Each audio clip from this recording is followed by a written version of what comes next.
Hi friends, ఈరోజు topic ఏమిటంటే వరాహ అవతారం విష్ణుమూర్తి యొక్క మూడవ అవతారం. హిరణ్యాక్షుడిని సంహారం. ఈ సమయంలో హిరణ్యాక్షుడు విష్ణుమూర్తిని ఎదిరించి యుద్ధానికి సవాల్ చేస్తాడు. వరాహ రూపంలో ఉన్న విష్ణుమూర్తి అతనితో గొప్ప యుద్ధం చేస్తాడు.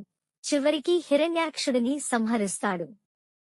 ఈ విధంగా భూమిని సముద్రం నుండి బయటకు తీసుకుని ఆ స్థలాన్ని తిరిగి స్థిరపరిచాడు. వరాహ రూపం ఒక పెద్ద పందిలాగా ఉంటుంది. భూమిని తన దవడలపై మోసుకుంటూ తిరిగి తాను సృష్టిని స్థాపించినట్లు పురాణాలు చెబుతాయి. ఈ అవతారం పాపం, అహంకారం మరియు అసురులను సంహరించి ధర్మాన్ని పునరుద్ధరించడం కోసం జరిగింది. వరాహ అవతారం భూమి రక్షణకు, పాతాళంలో దాచిన భూదేవిని కాపాడటానికి వచ్చింది. ఈ కథ భూమి మహత్వాన్ని,